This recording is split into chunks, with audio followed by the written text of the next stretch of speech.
A paz do nosso Senhor e Salvador, Senhor Jesus Cristo. Tudo bom, meus irmãos? Eu estou passando aqui nesse dia de hoje para deixar uma palavra de Deus para a minha e a sua vida.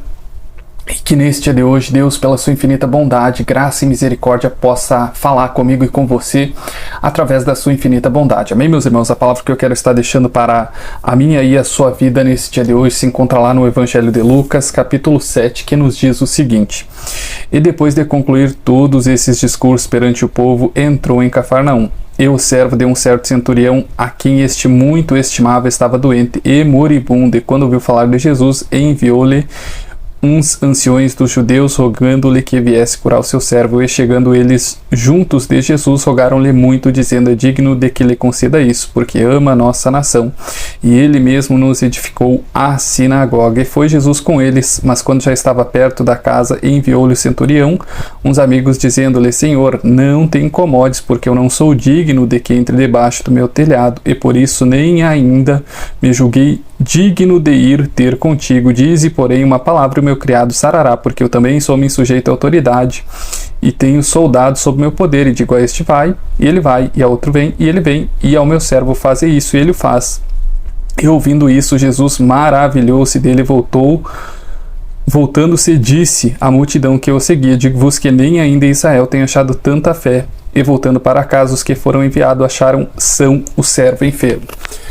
Meus irmãos, nós vimos aqui a história de um centurião, né, um general de uma centáurea, né, que era um exército composto por 100 soldados que trabalhava para o Império Romano, né.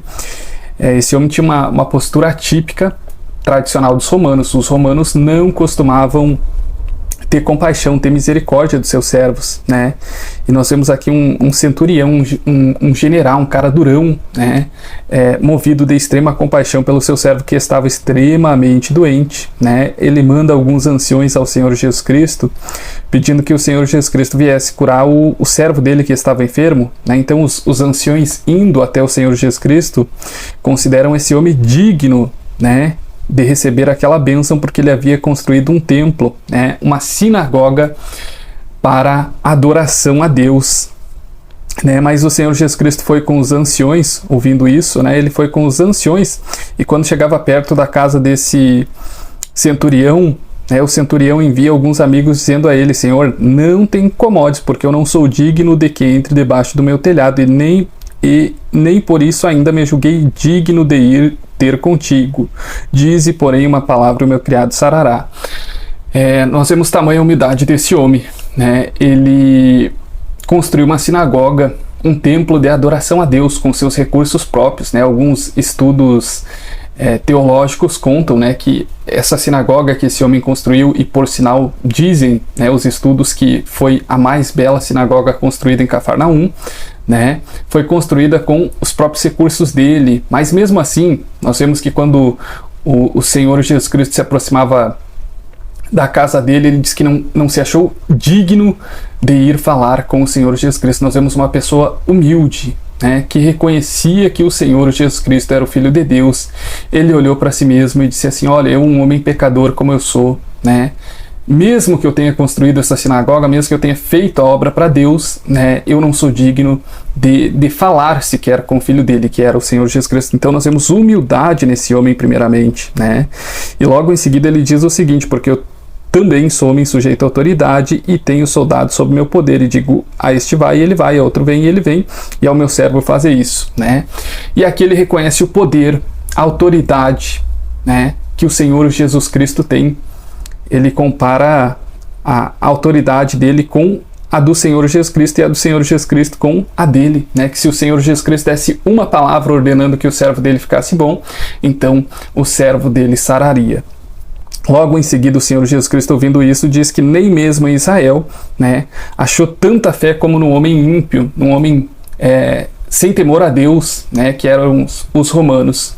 Israel foi avisada há muitos anos da vinda do Senhor Jesus Cristo, mas mesmo o Senhor Jesus Cristo vindo, né, mesmo eles tendo sido avisados por inúmeros profetas, eles não creram, né, que o Senhor Jesus Cristo era o Messias e era o Filho de Deus, mas um homem ímpio, pecador, talvez idólatra, como os romanos eram considerados, né, creu que o Senhor Jesus Cristo tinha poder, né, e que ele era o Filho de Deus. Nós vemos através desse texto, meu irmão e minha irmã, 3 características desse homem, né? Ele era uma pessoa piedosa, ele amava o próximo, que é o que nos diz a palavra de Deus, né? Um dos mandamentos mais importantes, o segundo mandamento mais importante, né? Amar o nosso próximo como a nós mesmos, né? Então isso chamou a atenção do Senhor Jesus Cristo. Nós vemos um homem que era para estar nem aí, né? Para o empregado, para o servo dele, ele estava movido de extrema compaixão do seu servo, do seu empregado, né? Que estava doente, que estava enfermo. Em segundo lugar, era uma pessoa humilde, né? Nós, com a nossa humildade, a Bíblia também nos exorta a sermos pessoas humildes, né? Nós vemos um homem que havia construído um templo para adoração a Deus. Diante do Senhor Jesus Cristo, ele não chegou nem perto, não quis nem falar com o Senhor Jesus Cristo, porque ele se julgou indigno, né? Ele é um homem pecador, falho, ele não olhou para a obra que ele fez, mas ele olhou para quem o Senhor Jesus Cristo era, né? E por final ele reconhece a autoridade do Senhor Jesus Cristo. Ele diz o seguinte: porque eu também sou homem sujeito à autoridade e tenho soldado sob meu poder, e digo a este vai e ele vai, e outro vem e ele vem, e ao meu servo fazer isso e ele faz, né? Ou seja, muitas das vezes eu e você queremos bênção, né? Mas não temos compaixão do nosso próximo. A Bíblia também nos fala, meus irmãos, que tudo aquilo que nós queremos recebermos dos homens, nós devemos fazer por eles, né? Para que Deus faça por nós. Então, quando nós ajudamos, amamos, perdoamos, ensinamos, direcionamos o nosso próximo, Deus fará o mesmo por mim e por você, né? Em segundo lugar, vamos orar, vamos pedir para Deus, sejamos humildes, né?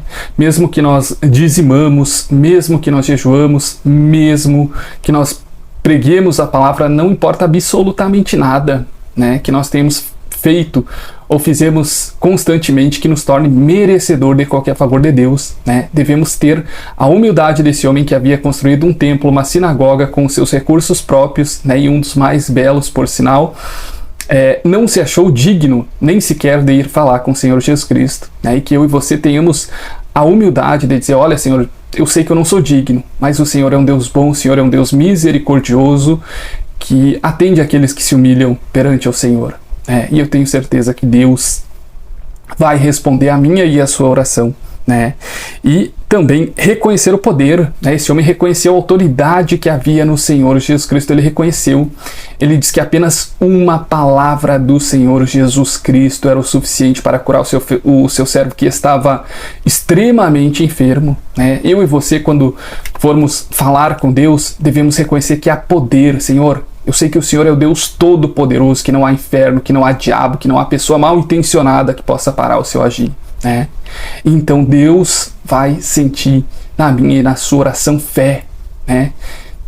E não vai ter inferno, e não vai ter dificuldade, não vai ter problema, não vai ter enfermidade que Deus não possa curar, que Deus não possa prover, que Deus não possa libertar. Quero dizer para você nesse dia de hoje, talvez você esteja passando por uma situação muito complicada, assim como esse homem com seu servo enfermo que estava moribundo, estava extremamente enfermo, extremamente debilitado. Eu quero dizer para você que se você é uma pessoa que tem compaixão do próximo, eu tenho certeza que Deus irá se inclinar para você mediante as suas orações, né? Eu quero dizer para você que se você é uma pessoa humilde, assim como esse homem que não se julga digno de receber nada de Deus, né? Deus com certeza irá conceber aquilo que você tem pedido, tem clamado, tem orado, tem buscado, né? E principalmente, meus irmãos, se você reconhecer o poder, a autoridade, né? A capacidade que há no Senhor Jesus Cristo, no Senhor Deus Pai e no Espírito Santo, né? Ele é Deus, Ele é o Deus Todo-Poderoso, e quando nós temos fé, aquela fé que o coração queima como fogo, né? O fogo do Espírito Santo, Deus rapidamente se inclina. Ele vai, ele faz, ele muda, ele transforma. Nem que seja impossível. Se tiver que trazer morto, a vida de novo Deus traz. Amém, meus irmãos? Que a paz e a graça do Senhor seja comigo e com você nesse dia de hoje.